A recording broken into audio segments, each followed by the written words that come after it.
Before we get into today's show, I just want to sit up here and say that I appreciate each and every one of y'all that watch the show every single day, but especially on Christmas Day. I love Raider Nation. I am so proud of how much this show has grown. I'm so proud of the community that we've been able to grow on this channel. So what I want to know before we get into today's Christmas special here on the Raiders Report, what's one thing on your Xmas wish list? Can be Raiders related, can be personal related, but no matter what, I hope you take 2 seconds, go down in the comments section, and let me know.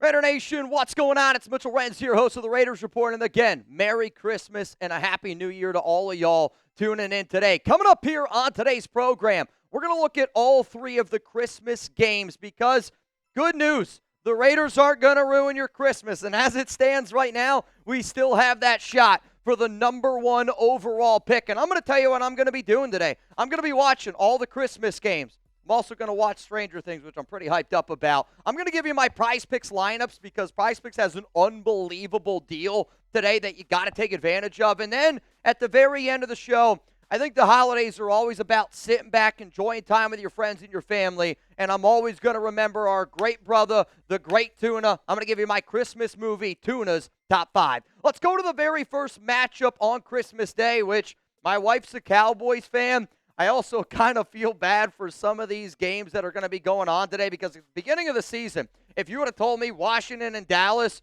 I would have been like, dude, this could be a fantastic game. No playoff implications, but you know what? There's a lot of fantasy football implications. I know there's a lot of people out there that are probably battling for your fantasy football title. If you're not battling for your fantasy football title, dude, get a freaking Prize Picks lineup in. And the lineup that I'm going to be rolling with for the first Christmas Day game, give me Brandon Aubrey more on the 2.5 field goals. He is electric to be able to watch, and you could argue he might be the best player on that Cowboys roster. Deebo Samuel, I did go with a demon pick here on the 4.5 receptions, but I don't know at the time that I'm making this video who's going to be playing quarterback. Backup running back for the Cowboys. I think this one could get a little bit ugly, and because Javonte Williams has been a little bit banged up, I decided to go the more there. Jake Ferguson, give me the more. Also on the touchdown, the Washington Commanders have been one of the worst teams in the NFL against tight ends this season. But you're probably looking at my Prize Picks lineup and you're going, well, there's 5 right there. Well, because everyone's favorite Prize Picks holiday promotion is back, it's the 7 days of Pixmas. And Prize Picks is giving out 7 days of deals all the way through Christmas Day, including a Christmas Day max discount. Prize Picks starts on December 20th. So download the app today and unwrap those deals. So what I'm going to sit up here and tell y'all is this, because I am recording this video before Christmas Day.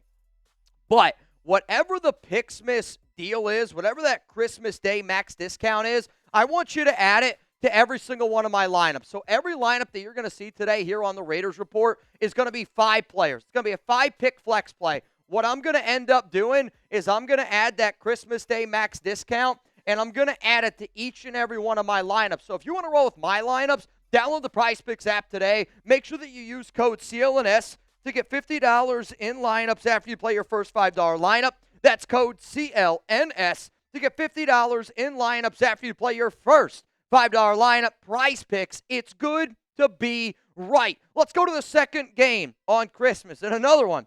If you would have told me Vikings-Lions at the beginning of the season, I would have said sign me up for that. But this NFC North battle doesn't really have too much playoff implications, though I do still believe that there is a small chance that the Lions can make the playoffs if my memory serves me correct. But this is going to be another really fun football game for me because I know that Jahmyr Gibbs in this one is somebody that I'm going to be very heavily watching, very heavily looking at. Not only does my wife have him in her own fantasy league, which, again, she's dominating and it drives me nuts, because I didn't make the playoffs in our league that we're going together. But I look at this matchup and I go, I believe Detroit is going to take care of business against the Minnesota Vikings, who I don't know who the hell their quarterback's going to end up being. So because of that, I see a blowout game for Detroit. Give me Jahmyr Gibbs on this stack, and I'm stacking it. To me, if Gibbs gets 2 touchdowns, if Gibbs gets 71.5 rushing yards, he's going to have 20.5 fantasy. I like that a lot. Aaron Jones, 15.5 rush attempts. I'm going to go less just simply because I just see Minnesota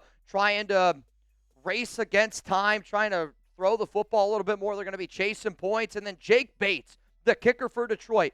Give me the more on the 5.5 kicking points. But again, whatever the Christmas Day deal is, I'm going to be adding it to that Prize Picks lineup. Before we get in to our final game here, I always like to sit up here and, I want to always ask questions to y'all, and we will get into some of the best Christmas movies that are out there, and we can do it. It's fine. I want to know from you, what's your favorite Christmas movie? Because coming up here on the Raiders Report, I'm going to get into a Tuna's top 5. And before I reveal my top 5 Christmas movies of all time, I just want you to go down in the comments. Let me know what you're thinking, because I don't want you to be swayed by my answer. So I'm going to be looking what you have to say with those Christmas movies. Let's go to the final Christmas Day game. And the final Christmas Day game is another one that I bet you at the very beginning of the season, you would have been looking at and going, Denver Broncos, Kansas City Chiefs. Maybe this one has some AFC West implications. It does for one of the teams, Denver, and it kind of stinks that Broncos are going to be fighting for that number 1 seed, but I'll keep saying it. I'm not worried about the Broncos in the playoffs. Bo Nix doesn't scare me. And the fact that I don't got to watch Patrick Mahomes, and the fact that you see all the time, primetime games, the Kansas City Chiefs fans, they come out, but I don't know we're going to be seeing many fans, because I think you're going to see a lot of these Chiefs fans watching Stranger Things instead of this football game. So when you look at this matchup here, this one is a very, very difficult one to be able to wrap my mind around. What I do think ends up happening, though, is the Broncos end up winning. Here's going to be my Prize Picks lineup for Broncos and Chiefs, because if I got to watch the Broncos go up against Kansas City on Christmas, I got to have something to root for. And yeah, probably for the first time in the history that I've done this show, I'm going to go Bo Nix more on the 21.5 pass completions. I see Denver really kicking their butt. The quarterback for Kansas City, Chris Olakondu, 28.5 pass attempts.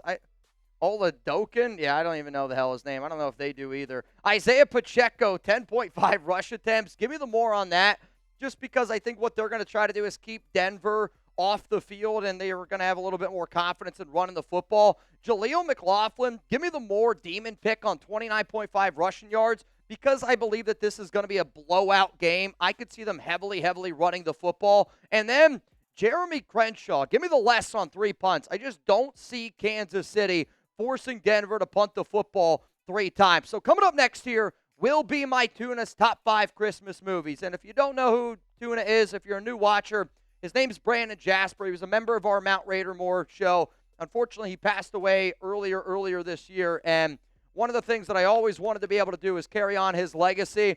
One of the craziest legacy games that I can possibly remember. And if you're not already subscribed, I hope that you do hit that subscribe button, because I remember a few years ago, I wore my Brandon Jasper jersey on Christmas Day, and the Raiders ended up beating the Denver Broncos in what felt like a Christmas miracle game.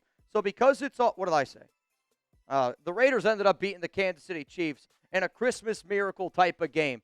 So because that happened, I always want to be able to relive our great memories. And if you haven't already subscribed, we are trying to get to 211,000 subscribers by Christmas Day. It was one of the goals that, we set out to get to. We do still need, probably at this time that I'm filming, maybe around 200. Maybe it's around 100 subscribers. But my Christmas wish, help us get to 211,000 subscribers. It would mean a lot to me. Let's go to my top 5 Christmas movies here for my Tuna's top 5. Number 5, Jingle All the Way. And the reason why this one has really kind of climbed up of recent memory, I've learned that my wife has got some interesting feelings for Arnold Schwarzenegger back in the day. So, number 5, Jingle All the Way. I remember Turbo Man. It's one of my favorite movies. Let's go to number 4, Home Alone.